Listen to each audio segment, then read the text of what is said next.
Hello बच्चों, कैसे हैं? एक बार फिर आपका यूसीआई कराला लाइव में स्वागत है। जैसा कि आपको पता है, हम लोग साइंस के रेगुलर क्लास लेकर आते हैं, लेकिन अब हम एक नई सीरीज के साथ आने वाले हैं जिसको बोलते हैं PYQ, प्रीवियस ईयर क्वेश्चन। तो इसमें आपको ध्यान से देखना और हर टॉपिक के सवाल डेली लगातार हम लोग इसको लेकर आने वाले हैं। तो हम लोग देखते हैं यहाँ पर PYQ आज के। तो यहाँ पर देखो, पहला सवाल है हमारा आज का, ये है बेटा ब्रांच ऑफ साइंस का। तो इससे एक या दो सवाल पक्का आते हैं। तो अगर आप सारे ब्रांचों को देखोगे, या इसके पहले एक वीडियो है ब्रांचेज ऑफ साइंस का, उसको आप देख करके फिर इसके क्वेश्चन की बात करेंगे और चेक करेंगे कि हमारा लेवल अभी तक कहाँ है। तो आते हैं बेटा पहले सवाल पर। देखिए, पहला सवाल है, इसमें क्या करा, थियोफ्रास्टस को किसका पिता कहा जाता है? Theophrastus is the father of which branch? तो पहला इसमें केमिस्ट्री है, दूसरा है आपका इसमें बॉटनी या वनस्पति विज्ञान, तीसरा है फिजिक्स और चौथा है प्राणी शास्त्र या जूलॉजी। तो थियोफ्रास्टस जो है फादर ऑफ बॉटनी कहा जाता है, फादर ऑफ प्लांट या फादर ऑफ वनस्पति का विज्ञान का जनक कहा जाता है। तो इसका सही जवाब क्या हो जाएगा, आप बताइए जरा। तो केमिस्ट्री तो होगा नहीं, क्योंकि केमिस्ट्री के फादर तो कोई और है। केमिस्ट्री का फादर किसको कहते हैं, बताइए एक बार। Lavoisier, Lavoisier is the father of chemistry. ठीक है। दूसरा दूसरा फादर किसका है? भौतिक विज्ञान, प्राणी विज्ञान। तो जूलॉजी का फादर किसको कहते हैं? ये है बेटा आपके अरिस्टोटल। अरिस्टोटल या हिंदी में बोलते हैं इनको अरस्तु। अरस्तु जो है इनके पिता है। प्राणी शास्त्र, तो हमारा किस सही जवाब क्या हो जाएगा, वनस्पति विज्ञान या बॉटनी के पिता थियोफ्रास्टस है। ठीक है। तो हम चलते हैं अगले सवाल पर। तो हमारा अगला सवाल है, अगला सवाल देखते हैं, निम्नलिखित में से किसे आधुनिक वनस्पति विज्ञान का जनक माना जाता है? ये भी जो है आपका वनस्पति, वो among following is the considered father of modern botany. तो इसमें Gregor John Mendel, Louis Pasteur, Carl Linnaeus और एडवर्ड जेनर। तो मॉडर्न फादर ऑफ बॉटनी में काम किसने किया? सबसे ज्यादा जॉन ग्रेगर मेंडल ने किया था, इसलिए इनको हम मानेंगे। ठीक है। वैसे फादर ऑफ जेनेटिक्स है, लेकिन मॉडर्न शब्द लगा दिया, तो इसलिए इसका सही जवाब क्या हो जाएगा, ऑप्शन नंबर ए। ठीक है। देखो यहां पर,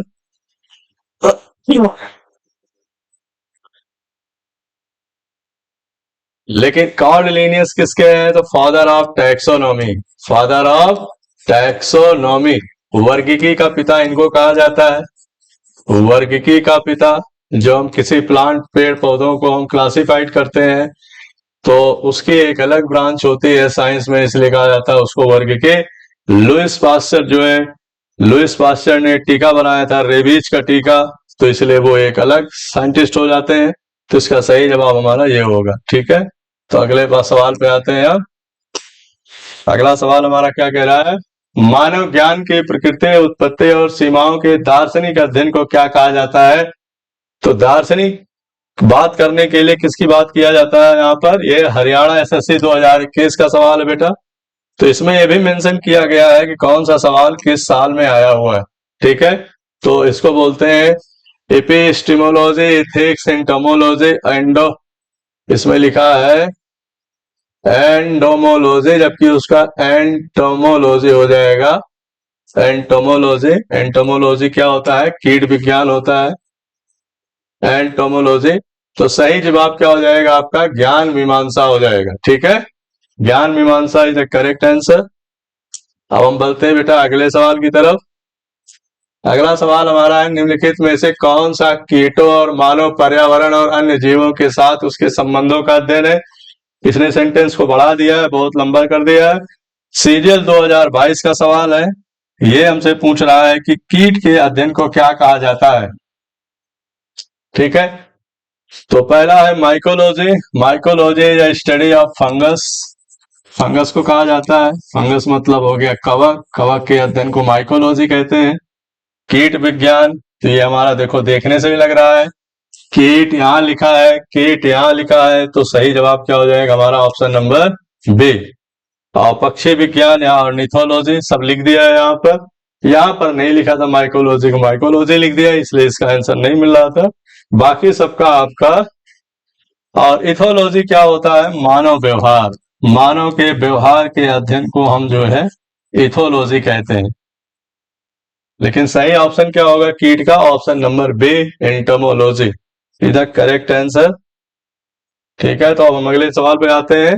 सवाल देखते रहना है, इसको लिखना है। निम्नलिखित में से कौन सा शब्द पशु व्यवहार के जैविक, यहाँ व्यवहार की बात कर रहा है बेटा, पशु में मनुष्य भी आ जाएगा, तो ऐसा नहीं है कि सिर्फ मनुष्य पशु का ही पूछ रहा है। तो यहाँ लिखा है पशु व्यवहार के जैविक अध्ययन का सबसे अच्छा वर्णन करता है। ये है एनटीपीसी 2021 का सवाल है। तो पहला है एटियोलॉजी, दूसरा है एथनोलॉजी, तीसरा है एंटोमोलॉजी और चौथा है इथोलॉजी। तो सही जवाब आपको बताना है इसमें। देखो कीट विज्ञान लिखा ही है एंटोमोलॉजी, तो पशु का पूछ रहा है, तो कीट तो पशु से अलग इसका अध्ययन किया जाता है, तो ऑप्शन होगा नहीं। मानव जाति के बारे में नहीं पूछ रहा है, चूंकि मानव जाति या पशु के व्यवहार की बात कर रहा है, तो इसलिए एथनोलॉजी भी नहीं होगा, एटियोलॉजी भी नहीं होगा। तो सही जवाब क्या हो जाएगा हमारा? एथोलॉजी हो जाएगा। एथोलॉजी पशु व्यवहार या उनका आसपास के जो जीव है उनके साथ जो संबंध है उसके बारे में अध्ययन करता है। ठीक है, तो सही जवाब क्या हो जाएगा हमारा? एथोलॉजी। तो इस बात को आपको लिखना है। अगले सवाल की तरफ बात करते हैं। वृक्षों की वृद्धि, वृक्षों की वृद्धि किसका मतलब हम बात करने जा रहे हैं कि इसकी आयु का अध्ययन किया जाता है। वृक्ष की आयु का अध्ययन किस वांच में किया जाता है उसको बताना है आपको। तो वृक्षों की वृद्धि विशेषताओं, विशेषकर वृद्धि वलय। वृद्धि वलय का मतलब होता है कि अगर समझा देते हैं थोड़ा, जैसे ये मान लो कोई वृक्ष है, कोई पेड़ है, तो पेड़ जब वृद्धि करता है, ग्रोथ करता है, तो हर साल उसमें एक नई रिंग आ जाती है, एक नई लेयर आ जाती है।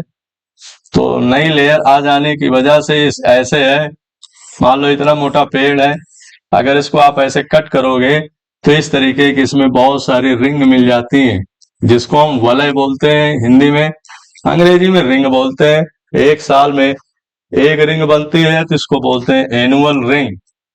एक को पकड़ के बोलेंगे तो क्या बोलेंगे? एनुअल रिंग बोल देंगे।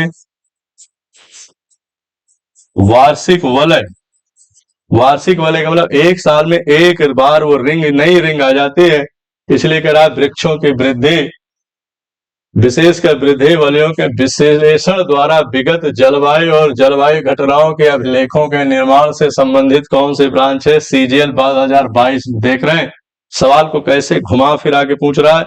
डायरेक्ट पूछता तो आप हो सकता है जल्दी बता देते, और घुमा दिया है तो यहाँ पर क्या है, आपके लिए इसका आंसर देना थोड़ा मुश्किल हो जाएगा। तो पहला है ऐतिहासिक जलवायु विज्ञान, हिस्टोरिकल क्लाइमेटोलॉजी। तो हिस्ट्री तो पूछ नहीं रहा है हमसे।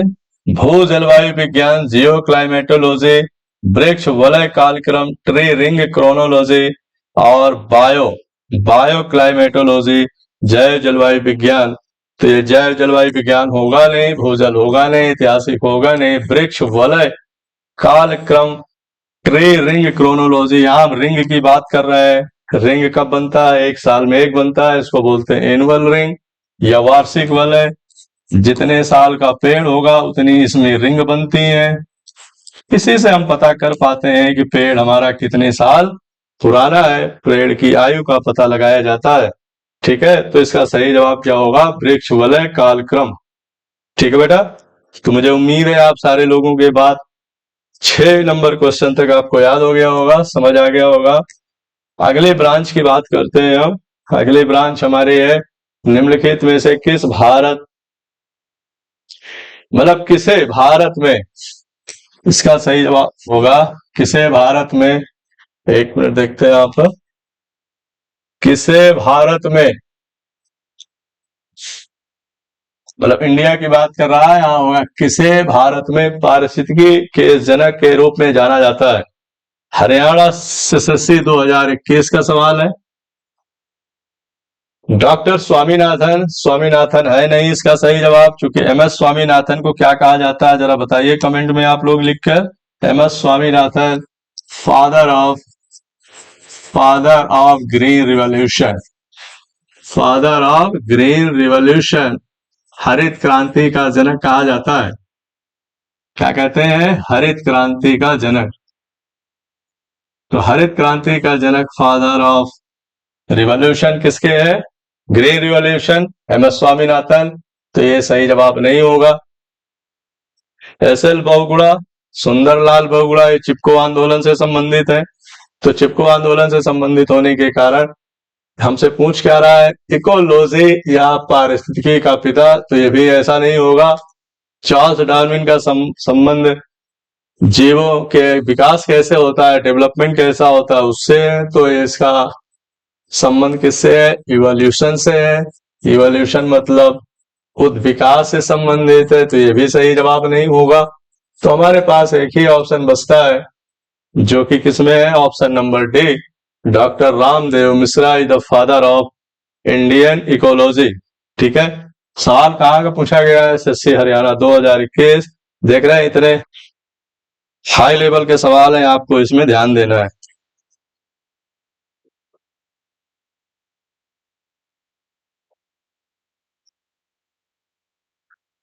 ठीक है।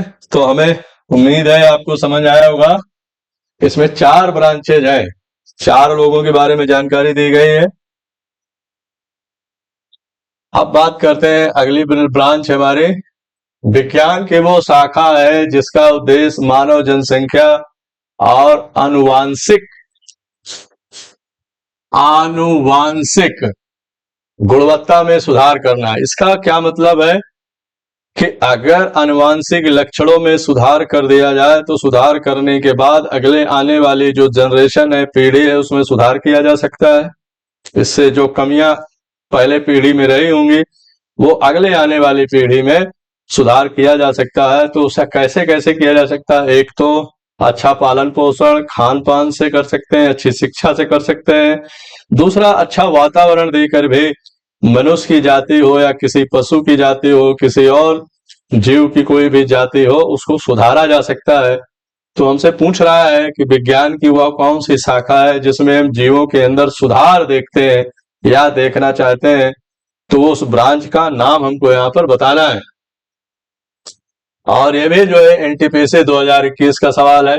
तो पहला ऑप्शन है एपीजेनेटिक्स, दूसरा है बायोटेक्नोलॉजी, तीसरा है यूजेनिक्स और चौथा है जेनेटिक्स या आनुवांशिकी। ठीक है, यहाँ पर आनुवांशिकी ऐसे लिखा जाएगा। तो आपको सही जवाब बताना है। तो इसका सही ऑप्शन हो जाएगा हमारा यूजेनिक्स। यूजेनिक्स जिसका उद्देश्य मानव जनसंख्या की आनुवांशिक गुणवत्ता में सुधार करना होता है। तो ये इसकी ब्रांच हो जाएगी। बात समझ में आ गई? यूजेनिक्स एक और होता है यूफेनिक्स, जिसमें सोसाइटी या समाज में पालन पोषण के द्वारा मनुष्य की जातियों को सुधारा जा सकता है। ठीक है, तो हम चलते हैं अगले सवाल की तरफ। अगला सवाल हमारा क्या कह रहा है? बागवानी। बागवानी को हम अलग ब्रांच में रखते हैं साइंस में। जैसे एग्रीकल्चर है, एग्रीकल्चर कृषि होता है, भैंस पालन, मुर्गी पालन, भेड़ पालन, ये बहुत सारी गतिविधियां हैं जिसको हम एग्रीकल्चर में शामिल करते हैं। लेकिन यहाँ हमसे पूछ रहा बागवानी की वो शाखा जो सब्जियों के उत्पादन, मतलब सब्जी का उत्पादन करना, उसका भंडारण करना, प्रसंस्करण करना और विपणन मतलब बाजार में ले जाकर के बेचना। प्रोसेसिंग का मतलब क्या है कि मान लो अगर कच्चा फल है तो उसे ले जाकर के पकाना, पका करके स्टोर करना, फिर मार्केट में या बाजार में ले जाकर के उसको बेचना, ये पहले पैदा करना। ये सारे प्रोसेस को मिला करके विज्ञान की ऐसी कौन सी ब्रांच है, साइंस है, शाखा है जिसमें इसके बारे में अध्ययन किया जाता है? तो पहला है एग्रोनॉमी, एग्रोनॉमी नहीं होगा। फिर है पोमोलॉजी, पोमोलॉजी में हम फ्रूट के बारे में पढ़ते हैं, फ्रूट का अध्ययन, फ्रूट का अध्ययन या स्टडी बोला जाता है, तो ये भी नहीं होगा। हमसे पूछ क्या रहा है? सब्जी पूछ रहा है, आप फल की बात नहीं कर रहा है। मधुमक्खी पालन, बी कीपिंग, बी कीपिंग या मधुमक्खी पालन का एक अलग नाम होता है साइंस में एपीकल्चर। एपीकल्चर को बोलते हैं मधुमक्खी पालन। तो इसका सही जो ऑप्शन होगा वो हो जाएगा हमारा ओलेरीकल्चर। इसमें फल हो गया, इसमें कृषि हो गया, इसमें मधुमक्खी हो गया, ऊपर वाले में सब्जी होगा, सब्जी का उत्पादन करना, उसका भंडारण करना, फिर उसको मार्केट तक ले जाना, उसको बेचना, ये सारी गतिविधियों को विज्ञान की जिस शाखा में पढ़ते हैं उसे हम ओलेरी कल्चर कहते हैं। सीजीएल 2022। कितना इंपॉर्टेंट सवाल है बेटा, देख रहे हैं? और घुमा करके कितना पूछा है, डायरेक्ट कोई सिंपल एक सेंटेंस में इसका क्वेश्चन नहीं है, पहले आपको घुमाया है फिर उसके बाद हमसे पूछा है। ठीक है, अगला है वर्गीकरण की द्विनाम पद्धति की अवधारणा किसने दिया। अभी हमने लिखा है इसके पहले कि एक साइंटिस्ट थे, उनका नाम था कैरोलस लीनियस। नाम समझते हैं, क्या नाम है इनका? Carolus Linnaeus. Carolus Linnaeus. Carolus Linnaeus ने कौन सा सिद्धांत दिया है? द्विनाम पद्धति। द्विनाम पद्धति का मतलब होता है जीवों के दो नाम होता है। इसको आप नोट कर लेंगे, बहुत इंपॉर्टेंट है। जीवों के दो नाम होते हैं, और दो नाम में क्या होता है, एक आपका वंश का नाम होता है, पहला नाम जो होता है वंश का नाम होता है, और दूसरा उसकी जाति का नाम होता है, जाति का नाम होता है। तो कोई भी जीव होगा तो उसके दो नाम होंगे। जैसे हम लोगों का साइंटिफिक नेम क्या है, मनुष्य का साइंटिफिक नेम क्या है? होमोसेपियंस। होमोसेपियंस, तो ये पहला नाम है, और दूसरा जो सेपियंस है वो क्या है? हमारा दूसरा नाम है। तो होमो हमारा वंश का नाम है, जीनस का नाम है, जिसको हम बोलते हैं जीनस, और दूसरा है हमारे स्पीसीज, जाति मतलब हो गया स्पीसीज, ये नाम हो गया। तो सेपियंस हमारा क्या हो गया? स्पीसीज हो गया। होमो क्या हो गया? हमारा जीनस या वंश हो गया। इसको बोलते हैं द्विनाम पद्धति। और द्विनाम पद्धति के जो फादर हैं वो कौन है? शॉर्टकट में यहां लिखा है लीनियस, जबकि इनका पूरा नाम क्या है? Carolus Linnaeus. ठीक है, तो ये बात आपको समझना है। अब हम बात करते हैं अगले सवाल की। तो सवाल नंबर 10 हो गया हमारा। आप देखते हैं यहाँ पर, तो बात समझ में आ गई होगी। Carolus Linnaeus is the father of which? तो father of binomial system. Rajiv Gandhi जैव प्रौद्योगिकी केंद्र कहां पर स्थित है? तो ये आरएस या राजस्थान पीसीएस का सवाल है, ये 2023 का। Where is Rajiv Gandhi centre for biotechnology? तो बायोटेक्नोलॉजी कहां पर स्थित है? तिरुवनंतपुरम, फरीदाबाद, जोधपुर, नई दिल्ली। तो इसका सही जवाब हो जाएगा तिरुवनंतपुरम। तिरुवनंतपुरम में आपका ये सेंटर है बायोटेक्नोलॉजी। नाम क्या है? राजीव गांधी बायोटेक्नोलॉजी। ठीक है, नेक्स्ट सवाल है हमारा, अधिकांश प्रोकैरियोट्स में गुणसूत्र की संख्या कितनी होती है? Most prokaryotes have even number of chromosome. तो इवन क्रोमोसोम का मतलब हो गया कि मतलब क्रोमोसोम की संख्या कितनी है। ज्यादातर प्रोकैरियोट्स का मतलब होता है जिनके सेल्स में केंद्रक नहीं होता है, न्यूक्लियस एब्सेंट होता है, न्यूक्लियस या केंद्रक एब्सेंट होता है, उसे हम बोलते हैं प्रोकैरियोट। तो इसका सही जवाब हो जाएगा ऑप्शन नंबर डी। ठीक है, अब हम बढ़ते हैं अगले सवाल की तरफ। अच्छा बताइए, मनुष्य में कितने क्रोमोसोम होते हैं? तो मनुष्य में क्रोमोसोम की संख्या कितनी होती है वो हमको बताना है। 46 होता है, 46 पेयर्स होते हैं, 46 जोड़े गुणसूत्र, जिसमें मेल में 23 होता है और फीमेल में भी 23 होता है। 23 पेयर्स, 23 पेयर, जिसमें 22 पेयर प्लस एक्स वाई होता है, और फीमेल में क्या होता है?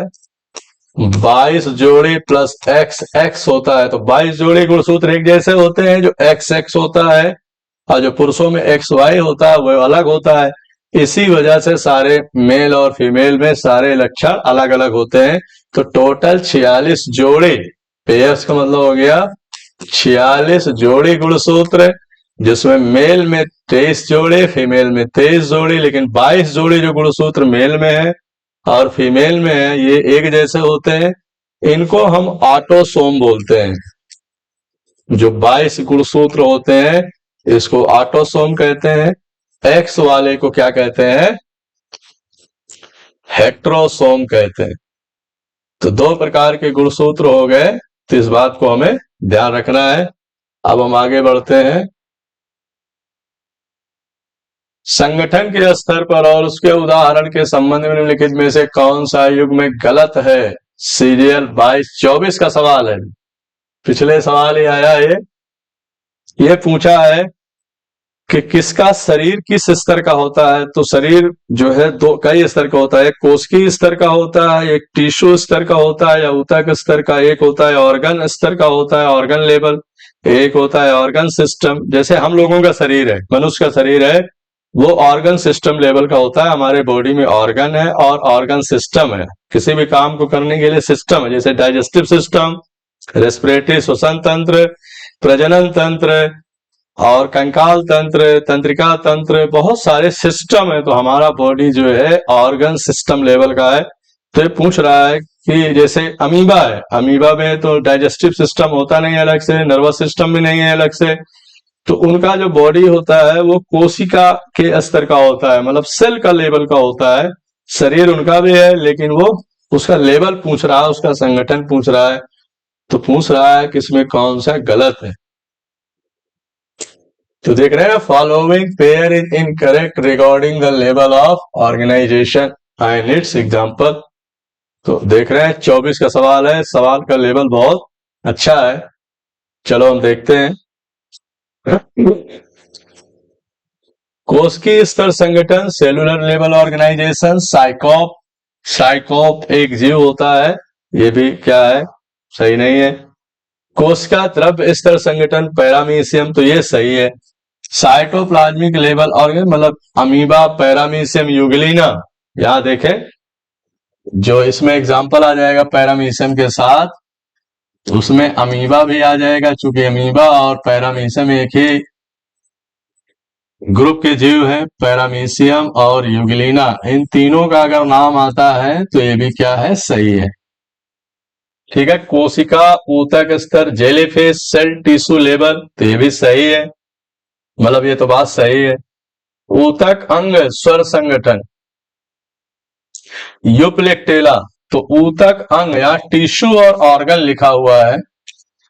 तो यूप्लेक्टेला जो होता है, यहां पर यूप्लेक्टेला एक जीव होता है, यूप्लेक्टेला, जो कि आता है आपका किसका आता है? स्पंज में आता है, जिसको हम बोलते हैं पोरीफेरा। पोरीफेरा एक क्या है? फाइलम है हमारा पोरीफेरा। तो इनका शरीर जो होता है सेलुलर लेवल का होता है, ना कि टिश्यू और ऑर्गन लेवल का होता है। इसलिए ये बात क्या हो गई? गलत हो गई। तो हमसे पूछा क्या है? कौन सा पेयर इनकरेक्ट है? तो सही जवाब हो जाएगा ऊतक अंग स्वर संगठन, टिश्यू ऑर्गन ऑर्गेनाइजेशन यूप्लेक्टेला में होता है, जबकि ये सही नहीं है, ये गलत है। अगले सवाल की तरफ बढ़ते हैं। अगला सवाल क्या कह रहा है हमारा? कौन सा संगठन विश्व भर में लुप्त प्राय प्रजातियों की सूची प्रकाशित करता है? सीडीएस 2024। देखिए अभी का है, एक साल ही हुआ है। ऐसा कौन सा संगठन है जो पूरे दुनिया में जीव जो विलुप्त होने वाले होते हैं या इनकी संख्या कम होने वाली होती है, तो उसको एक लिस्ट तैयार करता है कि अच्छा ये इस नाम का जीव है और इनकी संख्या दुनिया में लगातार कम होती जा रही है। तो ऐसे जीवों की लिस्ट कौन तैयार करता है? वो संगठन का नाम बताना। ठीक है, तो आप एक बार संगठन के नाम पढ़िए जरा। संगठन के नाम देख लीजिए ध्यान से। अंतरराष्ट्रीय प्रकृति संरक्षण संघ, IUCN। तो देखते हैं यूनाइटेड नेशन की ये सब क्या है, ब्रांचेज हैं। तो IUCN एक लिस्ट जारी करती है जिसको बोलते हैं रेड डेटा बुक। ये बहुत पूछा जाता है, रेड डेटा बुक किस लिए होता है? जब कोई जीव की संख्या प्रकृति में धीरे धीरे खत्म होने लगती है, कम होने लगती है, तो खतरे वाली बुक है, उसमें उसका डाटा लिख दिया जाता है और ये पता किया जाता है कि ये इंडेंजर्ड है, वल्नरेबल है, या क्रिटिकली इंडेंजर्ड है, या एक्सटिंक्ट है, विलुप्त है। विलुप्त उसे कहा जाता है जब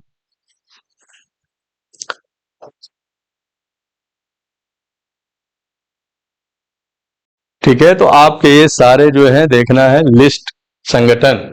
दूसरा है world Wide Fund for nature, पूरे दुनिया में जीवों को जिंदा रहने के लिए उनके लिए फंड की व्यवस्था करना, World Wide Fund for Nature. ये United Nation Environmental Programme, Environment Programme, पर्यावरण से संबंधित जो खर्चा आता है उसकी देखरेख आती है, ये यूएनईपीडीपी करती है।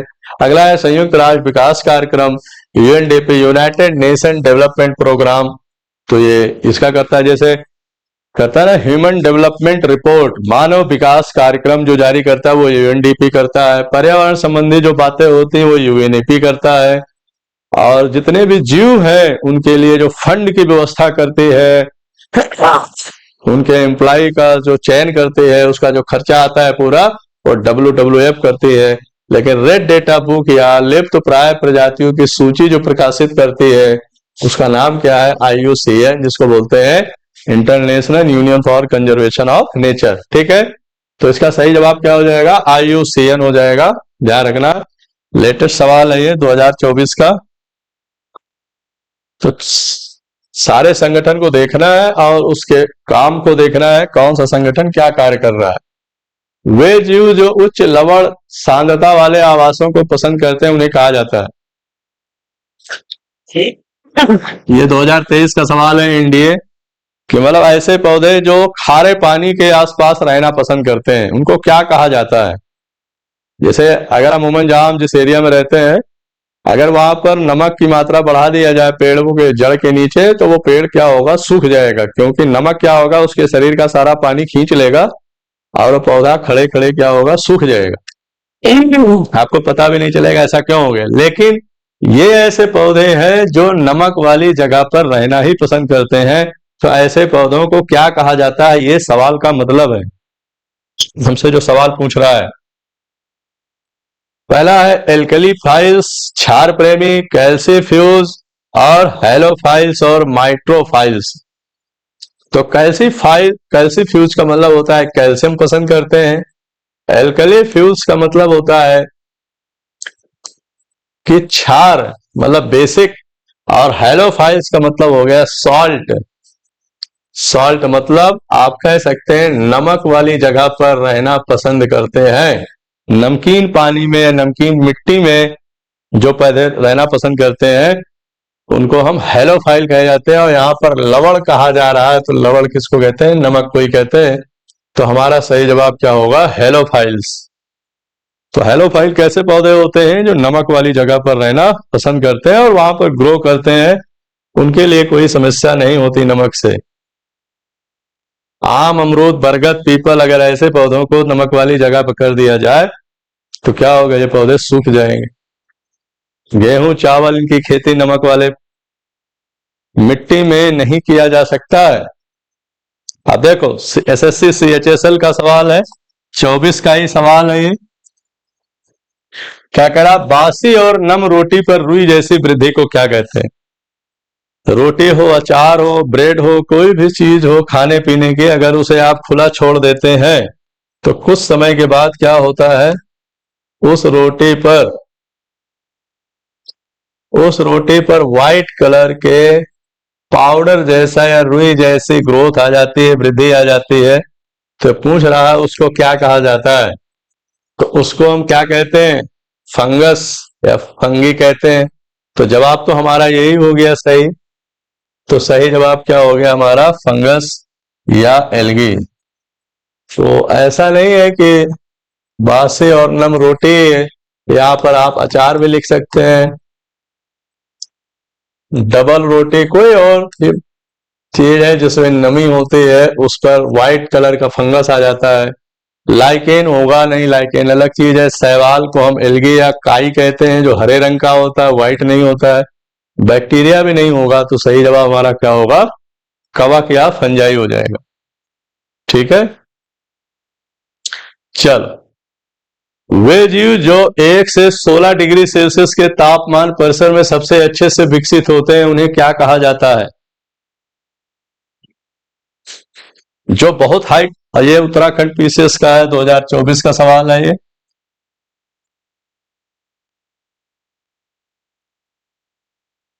बताओ भाई। जो बहुत लो टेम्परेचर पर रहना पसंद करते हैं, जैसे 0 डिग्री सेल्सियस, 0 डिग्री सेल्सियस या उसके नीचे, 0 डिग्री सेल्सियस या उसके नीचे जो रहना पसंद करते हैं उसे हम क्रायोफाइट्स कहते हैं। क्रायोफाइट्स या क्रायोफिल्स। क्रायोफाइट्स या जो है पौधे कहते हैं जो 0 से माइनस टेम्परेचर में रहते हैं। थर्मोफाइल्स हो गया जो हाई टेम्परेचर पर रहते हैं। हाइड्रोफिल्स मतलब पानी में रहते हैं। मीजोफाइल्स, एक्चुअली इनको हिंदी में फिल्स बोलते हैं जबकि इनको हम अंग्रेजी में फाइल्स बोलते हैं या फाइट बोलते हैं। तो मीजोफाइल्स का मतलब हो गया जहां टेम्परेचर न बहुत ज्यादा हो न बहुत कम हो, लेकिन यहाँ 1 डिग्री बोल दिया तो 1 डिग्री का मतलब हो गया बहुत लो टेम्परेचर की बात कर रहा है ये।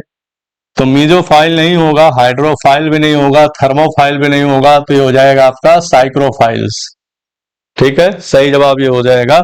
0 या उसके नीचे अगर होता है उसे हम क्रायोफाइल्स बोलेंगे या क्रायोफाइट्स बोलेंगे। तो पौधों का जो टेम्परेचर है रहने का वो उसकी बात कर रहा है। अगला सवाल है, निम्नलिखित में से कौन सा जीव मोनेरा जगत से संबंधित है? ये एनडीए 2023 का है।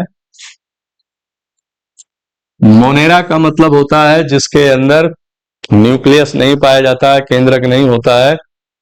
तो उनका सीधा सीधा जवाब है बैक्टीरिया। मैं लिख देता हूं कुछ नाम, फिर आप इनको बताना। एग्जाम्पल इसमें लिख देते हैं, जैसे ऑप्शन बता देते हैं आपको। इसका सही जवाब हो जाएगा आपका एनाबिना। ठीक, ये होगा नहीं, यूग्लिना भी नहीं होगा, यूलोथ्रिक्स भी नहीं होगा। तो आप देखिए यहां पर इसका एग्जाम्पल, पहला एग्जाम्पल है बैक्टीरिया, दूसरा है माइकोप्लाज्मा, ये भी इसी का आता है, और तीसरा आता है blue green algae. Blue green algae मतलब नीली हरी शैवाल, ब्लू ग्रीन एल्गी, नीली हरी शैवाल। तो नीली हरी शैवाल जो है आपकी इसमें आती है, और इसी में एक नाम आता है जिसका नाम है एनाबिना। क्या नाम है? एनाबिना। यहाँ नीली हरी शैवाल ना बोलकर नाम डाल दिया है, इसलिए इस बात को आपको ध्यान रखना है। ठीक है, तो सही जवाब क्या हो जाएगा? एनाबिना। एनाबिना क्या है? मोनेरा जगत में आता है, बैक्टीरिया भी आता है, प्लाज्मा में आता है, लेकिन वो ऑप्शन में नहीं है। तो अगर कभी दूसरा सवाल बना के आएगा तो भी आप इसको, इस बात को ध्यान रखेंगे बैक्टीरिया किस किंगडम में आता है, किस जगत में आता है, तो मोनेरा में आता है। ठीक है, तो सवाल नंबर 19 देखते हैं। ये दिल्ली पुलिस 20 का सवाल है।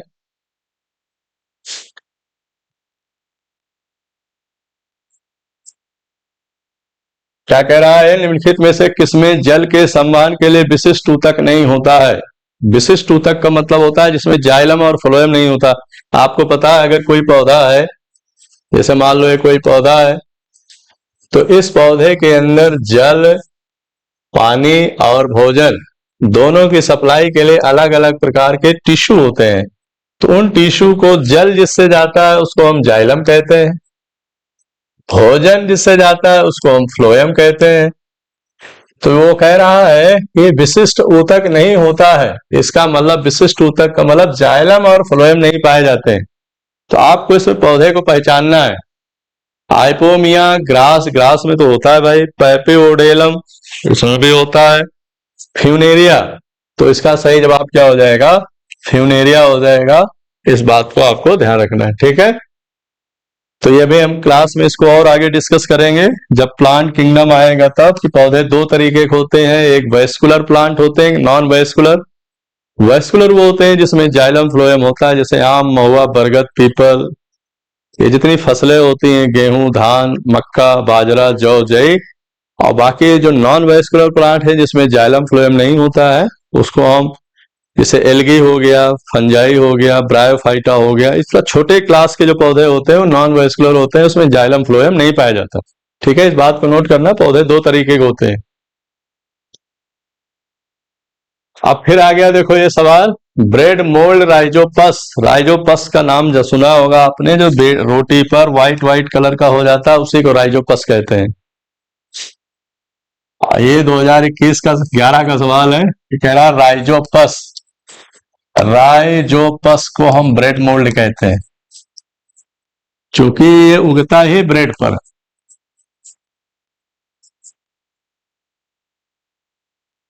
तो इसलिए इसका ध्यान रखना है। अब ये बताना है कि इसमें प्रजनन किस प्रकार का होता है। एसेक्सुअल तो होता है, लेकिन किस टाइप का प्रजनन होता है।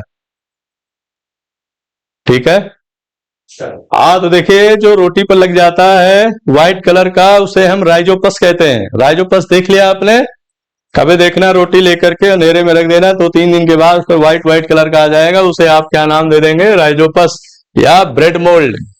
अगर आप ब्रेड मोल्ड में एसेक्सुअल रिप्रोडक्शन होता है, इसका मतलब उसमें मेल और फीमेल अलग अलग नहीं होते हैं, नर मादा अलग अलग नहीं होते, एक ही में होता है। उसमें रिप्रोडक्शन कैसे होता है, प्रजनन प्रक्रिया कैसे होती है, तो पहला है बडिंग। बडिंग को मुकुलन बोलते हैं, ये नहीं होता है, ये तो आपका ईस्ट में होता है, ईस्ट जिसे हम खमीर कहते हैं, ये ध्यान रखना है आपको। दूसरा है फ्रेगमेंटेशन, ये आपका इसमें स्पायरोगायरा में होता है, एक प्रकार का एल्गी है। अभी इसका आंसर मिलेगा स्पायरोगायरा। तो मैं जो ऑप्शन एग्जाम्पल लिखा रहा हूं इसको कॉपी में लिखते रहना बेटा, ये काम आएगा। स्पायरोगायरा। रीजनरेशन ये आपका होता है प्लेनेरिया। प्लेनेरिया जो एक प्रकार का जीव है जिसके शरीर को काटते जाओ नया नया बनता रहता है। तो हमारा सही ऑप्शन हो जाएगा स्पोर फॉर्मेशन या बीजाणु निर्माण। तो राइजोपस में ये सेक्सुअल रिप्रोडक्शन कैसे होता है, ये स्पोर फॉर्मेशन के प्रोसेस के द्वारा होता है। स्पोर क्या होते हैं, छोटे छोटे छोटे छोटे इस तरीके के बारीक ऐसे ऐसे कण होते हैं, ये जहां जमीन पर किसी भी खाने पीने की वस्तु पर जहां जहां नमी होती है वहां पर अगर रुक गए तो रुकने के बाद तुरंत क्या होगा, एक नया बन जाएगा। ठीक है, ठीक है, तो ध्यान से देखना है। अगला सवाल है हमारा, अगला सवाल क्या है, निम्नलिखित में से कौन सा जीव समूह पर्यावरण को स्वच्छ रखने में सहायता करता है। इसका मतलब पर्यावरण की सफाई करता है। तो सफाई करने वाले कौन जीव है इसमें, एक बार देखिए, सफाई करने वाले बैक्टीरिया और फंजाई, एल्गी और प्रोटोजोआ। प्रोटोजोआ से कोई सफाई होती नहीं है, ये बीमारी फैलाते हैं। प्रोटोजोआ और साइकेम या सिम्बायोट्स, साजीवी लिख सकते हैं आप।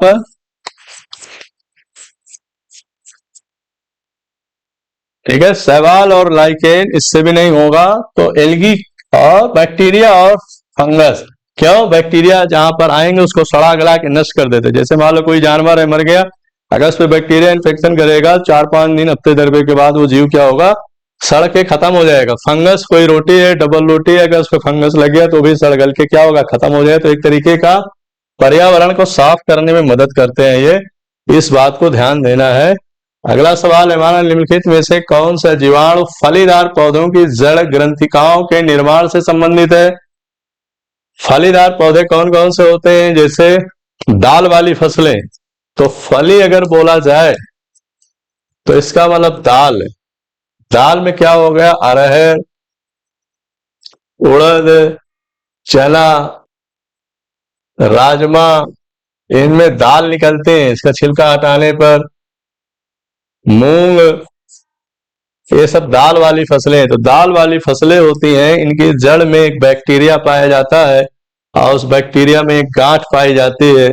इस गांठ में एक बैक्टीरिया होता है जो मिट्टी की नाइट्रोजन को नाइट्रेट में बदल देता है, जिससे उनको नाइट्रेट की प्राप्ति होती है। नाइट्रेट से उनको खाद की प्राप्ति हो जाती है, जो यूरिया वाली खाद हम बाहर से देते हैं। तो इन पौधों को बाहर से यूरिया देने की जरूरत नहीं पड़ती है, दाल वाली फसलों को। ठीक है, तो दाल वाली फसलों की जड़ में जो बैक्टीरिया होता है उसका नाम है क्या, राइजोबियम। तो राइजोबियम आपको ध्यान रखना है। साल्मोनेला इससे नहीं होगा, इससे टाइफाइड हो जाता है, टाइफाइड बीमारी होता है। क्लॉस्ट्रिडियम से टेटनस हो जाता है। तो ये भी नहीं आंसर होगा इसका। इस चिरचिरिया मानव की आंत में पाया जाता है, मानव की आंत में होता है, तो ये भी जड़ में नहीं होता है। तो सही जवाब हमारा क्या होगा, राइजोबियम, जो दाल वाली फसलों की जड़ों में पाया जाता है। पेंसिलियम क्या है, पेंसिलियम देखो 2021 का एनटीपीसी का सवाल है। तो पेंसिलियम क्या है, पेंसिलियम एक प्रकार का एंटीबायोटिक है, एंटीबायोटिक है, दवाई है, पूरी दुनिया की सबसे पहले तैयार होने वाली एंटीबायोटिक है, जो कि कहां से निकाला गया था, फंगस से या कवक से। ठीक है, इसको निकालने वाले साइंटिस्ट का नाम आपको बताना है। निम्नलिखित कथनों पर विचार कीजिए। देखो यहाँ पर 4 कथन दिए गए हैं, इन 4 कथन को आपको क्या करना है, विचार करना है। विचार करो भाई। कुछ मशरूम औषधि गुण होते हैं, कुछ मशरूम जो है मेडिसिनल प्रॉपर्टीज होते हैं, बात सही है। कुछ मशरूम में मनोवैज्ञानिक गुण पाए जाते हैं। मनोवैज्ञानिक गुण नहीं कहा जाएगा इसमें, ये तो सेंटेंस कुछ ऐसा लग रहा है। कुछ मशरूम कीटनाशक होते हैं, सही बात है ये। कुछ मशरूम जैव प्रतिदीप्त उत्पन्न करते हैं, तो इसमें आपको बता देते हैं, ये सवाल में ऑप्शन ठीक नहीं लग रहा है। मशरूम में मेडिसिनल वैल्यू होते हैं, वो बात सही है। कुछ मशरूम कीटनाशक होते हैं, फंगस कीटों को नष्ट कर देते हैं, ये भी बात सही है।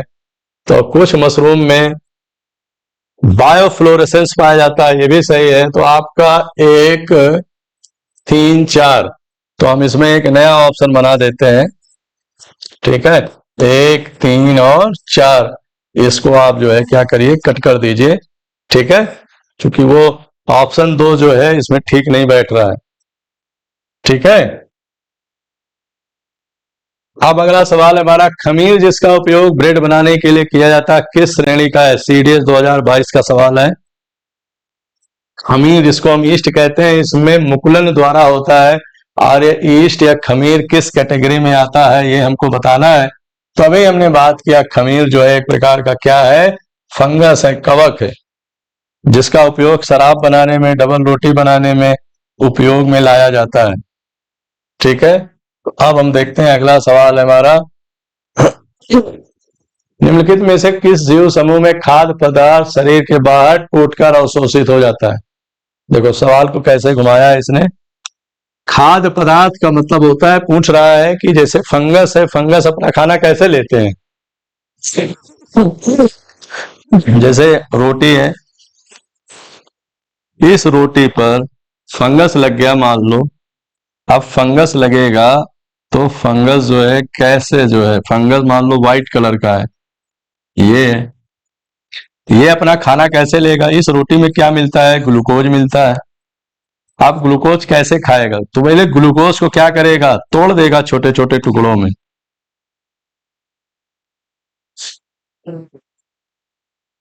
ठीक है, इधर देख लेते हैं, ये फंगस है, इस फंगस नहीं, ये रोटी है, कोई रोटी पर क्या आ गया, फंगस आ गया। अब इसको अपना खाना लेना है, खाना खाना है, तो खाना खाते समय क्या करेगा, ये कैसे, क्या उसको काट काट के खाएगा, ऐसा नहीं।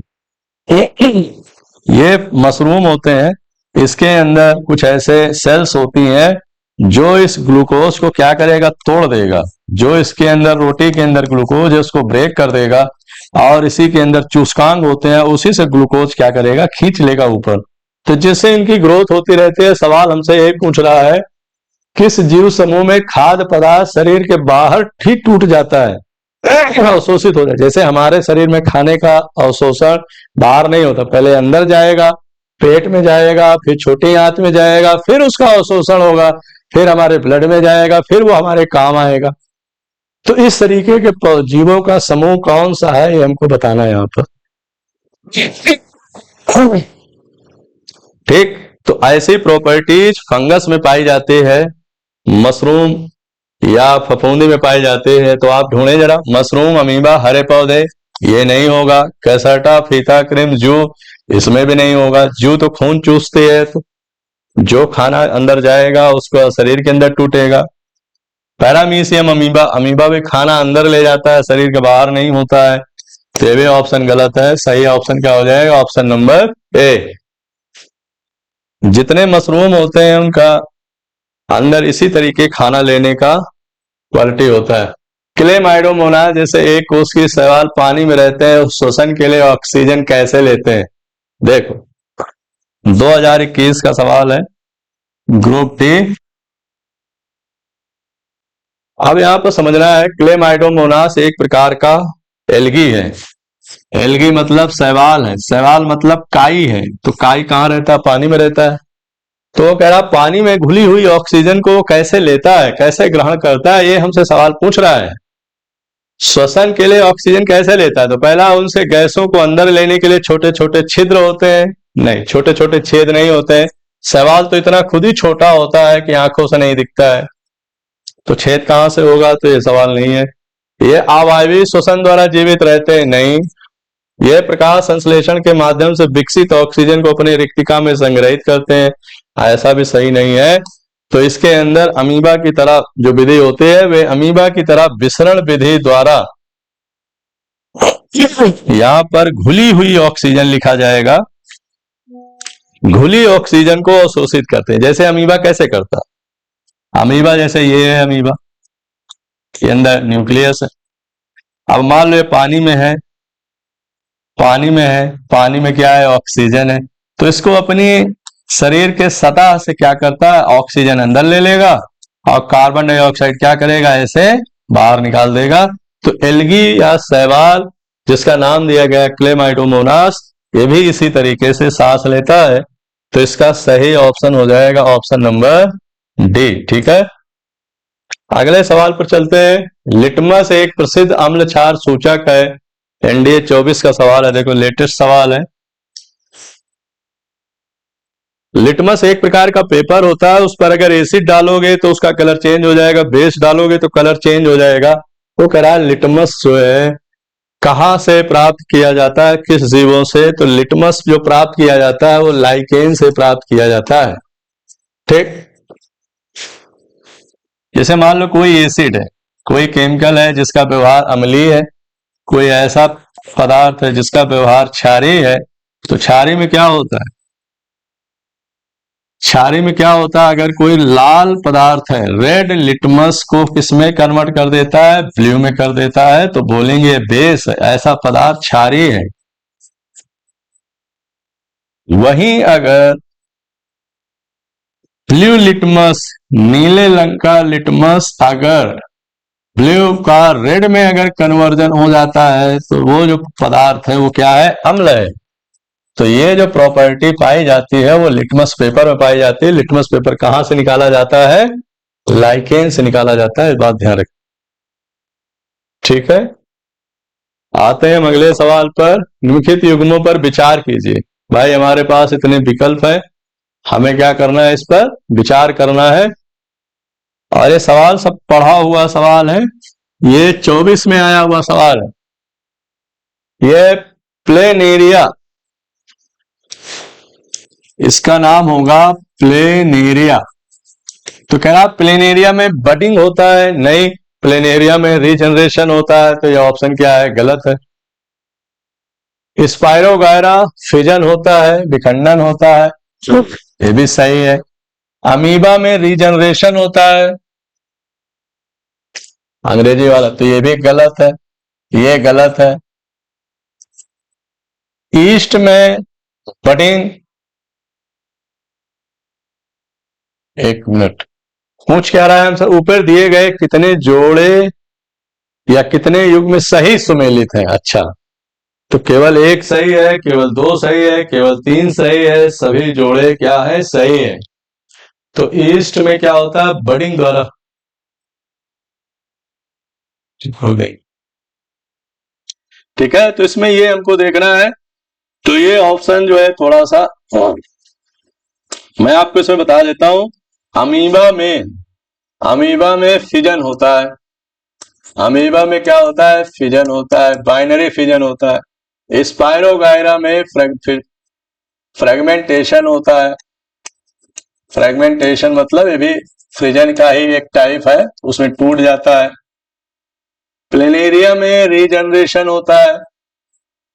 मैं आपको ये लिख दे रहा हूं, इसमें जो लिखा है ऑप्शन में ये थोड़ा सा करेक्ट नहीं है, मैं इसमें लिख के आपको बता दे रहा हूं। और ईस्ट में बाइनरी, हाँ इसमें विखंडन होता है, ये भी बात क्या है, सही है। ठीक है, तो अब हमने जो बना दिया इस हिसाब से, तो इसके क्या हो जाएंगे, सारे जोड़े सही हो जाएंगे। तो जो पहले से लिखा हुआ है इसको आप ध्यान नहीं देना, ठीक है। ये रिजनरेशन क्या कर देना है, आपको काट देना है। ये आपको बडिंग भी हटा देना है। ठीक है, तो इस तरीके से आपका ये सवाल सही हो जाएगा। ठीक है, तो फिर हम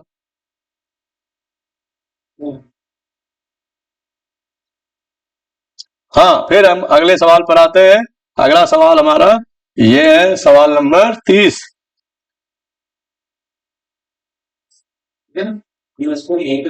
हाँ ठीक है। हाँ तो देखिए ये सवाल है हमारा CSSC CHSL में आया, कितनी बार आ चुका है, 2019, 20 और CDS 2022 में। ठीक है, और ये सवाल क्या कह रहा है हमसे, किस पौधे का शरीर सुविभेदित नहीं होता है। इसका मतलब सुविभेदित का मतलब नॉट वेल डिफरेंशिएटेड। अब इसका क्या मतलब हुआ कि ऐसे कौन से पौधे हैं जिसमें रूट, स्टेम और लीव्स नहीं पाए जाते हैं। ऐसे पौधों को इसमें पहचानना है कि रूट, स्टेम और लीव्स मतलब कि जड़, तना और पत्ते ये पौधों में नहीं पाए जाते हैं, तो उस पौधों का ग्रुप हमको यहाँ पर पहचानना है। तो सवाल है, फिर समझे, किस पौधे का शरीर सुविभेदित नहीं होता है, which plant has not well differentiated body. ठीक है, कि ऐसा कौन सा ग्रुप है जिसमें जड़, तना, पत्ते, रूट, स्टेम, लीव्स नहीं पाए जाते हैं, तो इसमें आपको बताना है। तो पहले हम देखते हैं पहले नंबर पे जिम्नोस्पर्म। पहले हम आपको बता देते पौधों का जो क्रम आया है उनके डेवलपमेंट में, सबसे पहले कौन आए, तो सबसे पहले जो पौधे आए वो आए आपके थैलोफाइटा। थैलोफाइटा, ये सारे के सारे पौधे कहाँ आए, ये सारे के सारे पौधे पानी में आए, पानी में, वाटर में। और इनमें एल्गी को रखा गया है, शैवाल को रखा गया है, जिसको हम सामान्य भाषा में काई बोलते हैं। तो काई में कभी आपने जड़, तना, पत्ती नहीं देखा होगा, तो इनको हम थैलोफाइटा बोलते हैं। थैलोफाइटा के बाद जो दूसरा नंबर आया वो आया ब्रायोफाइटा। ब्रायोफाइटा ऐसे पौधे थे जो पानी में भी पाए जाते थे और कुछ जमीन में भी पाए जाते थे। उनसे ज्यादा एडवांस पौधे ब्रायोफाइटा के आए। फिर तीसरे पौधे जो आए हमारे वो आए टेरिडोफाइटा के, PTERIDO, टेरिडोफाइटा। ये हमारा पौधों का तीसरा समूह। तो पहला हो गया थैलोफाइटा, दूसरा हो गया ब्रायोफाइटा, तीसरा हो गया टेरिडोफाइटा। फिर उनसे जो एडवांस पौधे आए उनको बोला गया जिम्नोस्पर्म। तो इसमें चारों ऑप्शन है वो हमें पहचानना है यहाँ पर। तो हमने यहाँ पर बात कर लिया जिम्नोस्पर्म। तो जो पौधे आए पहले उनको क्या बोला गया, थैलोफाइटा। इसमें जड़, तना, पत्ती का अभाव होता है, तो ऐसे पौधों को हम थैलोफाइटा को बोलते हैं। बात समझ में आ गई। ये जो सवाल है हमारा, किस पौधे का शरीर सुविभेदित नहीं होता है, इसका मतलब उसमें जड़, तना, पत्ती, रूट, स्टेम, लीव्स नहीं पाया जाता, तो ऐसे पौधों को हम थैलोफाइटा कहते हैं। और ऐसे पौधे एल्गी में आते हैं, ऐसे पौधे पानी में पाए जाते हैं। जो काई होता है, सवाल होता है, ना उसमें रूट होता है, ना स्टेम होता है, ना पत्ती होता है। समझ में आ गई बात। सही जवाब हमारा थैलोफाइटा हो जाएगा। फिर अगला सवाल हाइफी है, ये CDS 2022 का सवाल है। हाइफी का क्या मतलब होता है वो समझना है। Hyphae HYPHE, CDS 2022। तो हाइफी का मतलब है, देखो ध्यान से, जैसे आपने कभी मशरूम देखा होगा, मशरूम या कोई और फंगस, तो इसमें ऊपर की तरफ इस तरीके का आपका ऐसा कैप होता है, नीचे इस तरीके का स्ट्रक्चर है। तो ये वाला इसमें जो पतले पतले फाइबर जैसे स्ट्रक्चर्स होते हैं, ये इसको बोलते हैं हाइफी। मतलब ये तना नहीं है। तो ऑप्शन देखते हैं, खमीर द्वारा उत्पादित प्रोडक्ट्स और बाय एस, कई कवकों द्वारा निर्मित पतले धागे, thin threads produce by many fungi. तो ये जो थ्रेड होते हैं, पतले पतले धागे होते हैं, उन्हीं पतले पतले धागों को हम हाइफी कहते हैं। ठीक है, तो यहां लिख दीजिए पतले धागे, पतले धागे या थिन फाइबर्स को हम क्या कहते हैं? हाइफी कहते हैं। प्रजनन कोशिका नहीं, ये भी गलत बात है। आद्य परिस्थितियों में कोशिकाओं को पानी खोने से रोकने के लिए, ये भी है, ये भी नहीं है। तो सही जवाब हमारा क्या होगा? कई कवकों द्वारा निर्मित पतले पतले धागे या फाइबर्स को हम हाइफी कहते हैं, जो कि सिर्फ फंगस या फफूंदी में पाया जाता है। निम्नलिखित में से किसे जिम्नोस्पर्म के अंतर्गत वर्गीकृत किया गया है? देखो अभी हमने पढ़ा ना कि जिम्नोस्पर्म पौधों का ऐसा समूह है जो बहुत बाद में आया है। थैलोफाइटा, ब्रायोफाइटा, टेरिडोफाइटा, फिर जिम्नोस्पर्म, और सबसे एडवांस पौधे एंजियोस्पर्म। मैं फिर से आपको लिख दे रहा हूं। तो पहले नंबर पे कौन आता है? थैलोफाइटा, जिसमें जड़, तना, पत्ती नहीं पाई जाती है। दूसरे नंबर पर आता है ब्रायोफाइटा, ब्रायोफाइटा, और तीसरे नंबर पर आता है टेरिडोफाइटा, PTRI, टेरिडोफाइटा, और चौथे नंबर पर आता है जिम्नोस्पर्म, जिम्नोस्पर्म। और सबसे एडवांस पौधे जो है वो क्या है? एंजियोस्पर्म है, एंजियोस्पर्म या आवृत बीजी पौधे। तो आप इसमें नंबर देख लीजिए, पहला नंबर थैलोफाइटा, दूसरा ब्रायोफाइटा, तीसरे डेवलपमेंट का क्रम है, और फिर है आपका 4 नंबर और सबसे एडवांस और मॉडर्न। तो यहां पर लिखें एडवांस ट्री, एडवांस ट्री है सबसे ज्यादा, वो है हमारा एंजियोस्पर्म। इसकी चर्चा हम आगे करते हैं। तो हमें यहाँ पहचानना है कि जिम्नोस्पर्म के अंदर किसको रखा गया है। देखो अल्वा क्या है? एक प्रकार का एल्गी है, तो ये तो थैलोफाइटा में आता है, थैलोफाइटा में आता है। कारा, कारा भी क्या है? एल्गी है, तो ये भी किस में आएगा? थैलोफाइटा में आएगा। फ्यूनेरिया किस में आएगा? ये ब्रायोफाइटा में आएगा। तो हमारा लास्ट ऑप्शन बचता है पाइनस, जिसमें हम किसको रखें? जिम्नोस्पर्म को रखा गया है। ठीक है, तो चारों ऑप्शन को हम अलग अलग बता दिए, तो इसकी बात ध्यान रखना। ठीक, अब अगले सवाल की तरफ बढ़ते हैं। पादप जगत के अंतर्गत निम्नलिखित में से कौन सा जीव मुख्यतः जलीय होते हैं? ये पूछ रहा है ऐसे कौन से पौधे हैं जो पानी में पाए जाते हैं, जलीय होते हैं। तो आप शुरू से देखते आ रहे हैं, थैलोफाइटा, ब्रायोफाइटा, टेरिडोफाइटा, जिम्नोस्पर्म और एंजियोस्पर्म। तो मुख्य रूप से जल में कौन से पाए जाते हैं? तो इसमें देखेंगे जल में ये पाए जाते हैं शैवाल। ये कहाँ पाए जाते हैं? जल और थल दोनों जगह पाए जाते हैं। तो यहां पर लिखिए amphibians of plant kingdom, amphibians of plant kingdom, पादप जगत ऑफ प्लांट किंगडम, पादप जगत का उभयचर किसको कहा जाता है? ब्रायोफाइटर। तो ये तो पानी में भी रहते हैं, जमीन में भी रहते हैं, थल या सॉइल, मिट्टी में भी रहते हैं, तो ये तो है नहीं। टेरिडोफाइटा केवल जमीन पर रहते हैं, केवल जमीन पर, पानी में पाए नहीं जाते हैं। पानी होता है तो थोड़ा बहुत नमी की जरूरत पड़ता है, केवल जमीन पर पाए जाते हैं। तो पानी की बात ही नहीं कर रहा है, केवल जमीन पर, केवल जमीन पर, जमीन, जल और थल, जमीन और उसमें। तो यहां लिखेंगे केवल जल। तो आपको शैवाल या काई वहीं देखने को मिलेगा जहां पानी होगा, केवल जल में, केवल जल में पाए जाते हैं। तो सही जवाब क्या होगा? ऑप्शन नंबर बी, पादप जगत के अंतर्गत जली मतलब जीव मुख्यतः जलीय है। इस बात को हमें ध्यान रखना। अब अगला सवाल है, किसी विशेष जीव के सभी वेस्टी जैसे गुलाब के पौधे एक वर्गीकरण श्रेणी से संबंधित होते हैं, जिसे कहा जाता है? All individuals of particular organism such as rose plant belongs to a taxonomic category called।